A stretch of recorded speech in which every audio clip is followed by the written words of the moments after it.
But let's talk just for a moment about the Defense Production Act. There's a couple of things that are going on, and we mentioned this yesterday, but this is really bears repeating. What the president could do under the Defense Production Act, it's like a series of executive actions, essentially, that it gives him. Well, first of all, it gives him the license. Just the analogy, you have a license to drive, but he's refusing to get into the car and actually drive. So he signed the bill. He could do these things.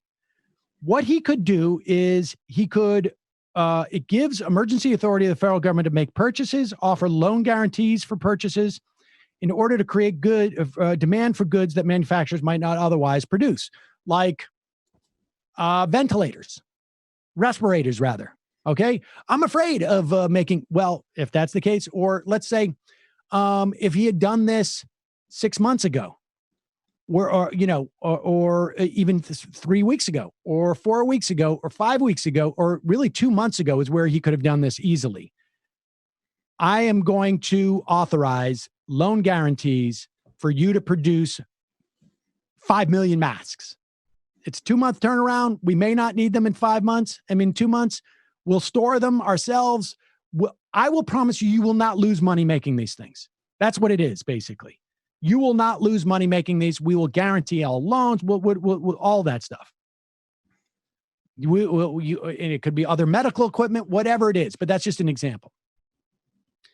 It also means that the president can issue a declaration that certain goods are essential, which gives federal contracts priority over the other orders. A perfect example of this would be what happened to Pritzker, and this is happening to governors across the country without a doubt.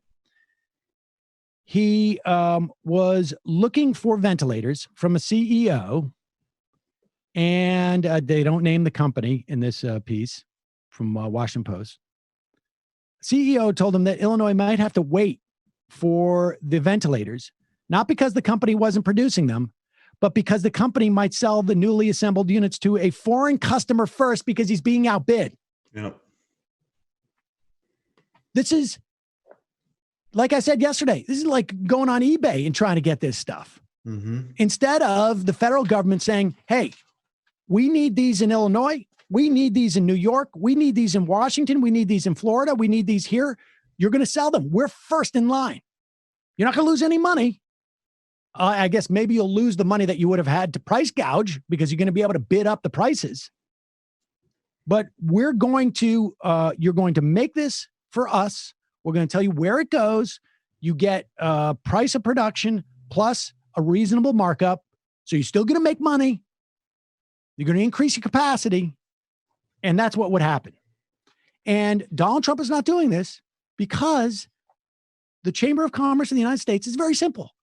We want our members to be able to price gouge. Yep. We want the price of what the ventilator. I will tell you this right now, in the absence of this, there is no doubt in my mind.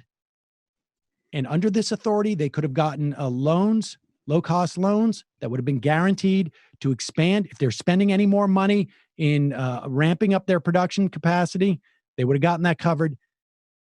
There is no doubt in my mind the cost of these ventilators is significantly more than it was 6 weeks ago. They are enabling price gouging by not doing this. And they're denying we have no cohesive, rational way other than the highest bidder. And not every state has the money available to distribute. Like that's what they say. The market will always make sure that resources are distributed where they're needed the most. This is a perfect example of where that's not going to function. So utterly delusional. And it's not just, this story talked about a foreign competitor. It's state to state. You have governors publicly saying, like, we thought we just scored, particularly in New York, it's a problem. It's a problem everywhere. We thought we just had a deal for, 1,000 ventilators. Called the company back 20 minutes later to lock it down. Oh, sorry, you just got outbid. This is happening in real time, like right now, across state lines. Forget even a federal a federal intervention in the context of outside the country. This is a state to state thing.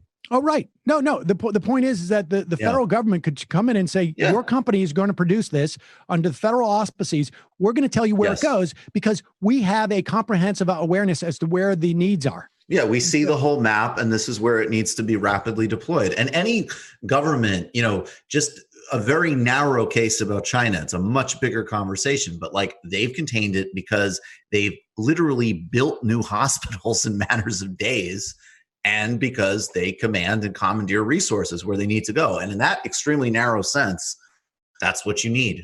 It's just not debatable. Lastly, there are companies that are stepping up and volunteering to help. General Motors and Ford. We mentioned this yesterday. Ford is working with General Electric to make ventilators. Apparently, they're like taking fans that were built in for the F-150s or something and converting them into. It's interesting. It's actually pretty fascinating, yeah. But the earliest they're going to come off is June. Okay, so we're now at the end of. So think about it this. Okay, April, May, June, 2.5 months. In January, late January, I was starting to think about buying a little bit extra food. I'm a little bit preppery, I think people know this about me a little bit, but I was just like, I started to buy more beans, buy a little more rice, and just going to start to build up. If I had that level of awareness from just reading about it, the federal government more than likely had the ability to assess this. If they had started a month ago, they'd have this stuff by the end of April in 3 or 4 weeks. If they had started 2 months ago, they'd have it by almost now. And these things would start to roll off. I mean, this is a huge failure, and it's not surprising at all. We've already talked about how Donald Trump and John Bolton and the rest of the Republican people basically took out the leadership of the pandemic response team, took them off the National Security Council. I don't like to waste money. Yeah, it's a waste. I don't want that guy. Money. Yeah. Talking to the National Security Council. From 2005 to 2017, the Department of Homeland Security had an office that, with analysts and computers at several national laboratories, produced detailed analysis of what would happen to everything from transportation systems to hospitals if a pandemic hit the United States. This is called computer modeling. The work abruptly stopped in 2017 amid a bureaucratic dispute over its value, two of the former officials said, leaving the department flat-footed as it seeks to stay ahead of the impacts of COVID-19 outbreak. In other words, this is the way that it goes.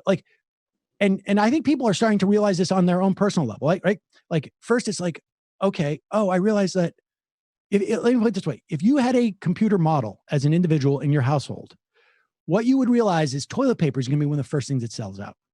Hand sanitizers and toilet paper. And so what you would do is I'm keeping an extra supply of toilet paper. I'm buying it in good times. I always have an extra, box of toilet paper in my house. I always have like an extra 5 hand sanitizers in my house or something like that because of my computer models that show that in an event of something like this, we're going to need toilet paper and hand sanitizers, and then it's ramen and rice and whatever it is. Maybe I need extra freezer capacity, whatever it is. That's what a computer model tells you on a society-wide level. We're going to need, if this happens, we're going to need plans for schools to teach remotely. We're going to need plans for the supply chain of these things and that things and this thing.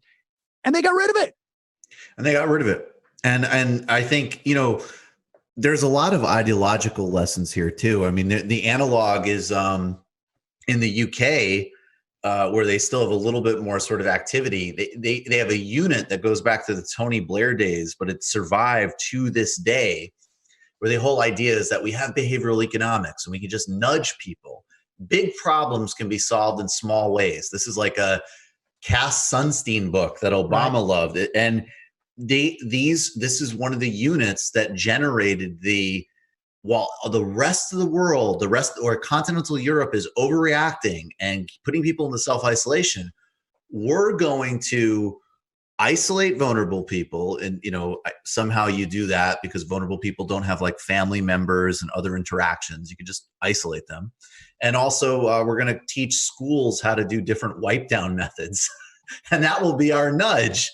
And of course that produced, now Britain essentially is in a soft form of martial law, partially because they did this nonsense for a couple of weeks and it allowed them to produce a much bigger problem. I also think I think the upfront is they're allowing price gouging because it's the Republicans. And of course, and I also think though, and I can't get this Thomas Friedman column out of my head because this is the first Friedman column I've read seriously in years. I've treated him it's a joke. I was like, you know what? I want to know what the sort of like, what the thinking man's excuse, because this is like, hey, I don't like Trump. I read the New York Times, but I think we ought to get back to work.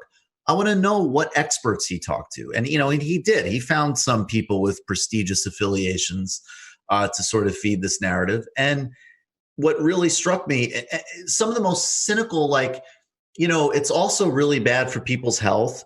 And it disproportionately affects poor people, that they're worried about their rent and their food. So we got to factor that in. And the whole time you're reading it, Tom, just use your column to advocate for Rashida Tlaib's bill. Done. People's suffering is alleviated, and we take care of the healthcare crisis. And I think across all these domains, there is a sense, explicit or implicit, that we don't want to teach people that actually we could just solve these problems through social provisions, or, certain supply lines should be nationalized. They should at very least be localized and resilient. And, for even beyond price gouging. I mean, there's some things that should be local and accessible and readily available and not subject to these complexities, frankly. And I think that part of what's going on here is they can't do some of the obvious answers, because the obvious answers, they expand outwards. Like, why can't we always do that? Exactly. All right.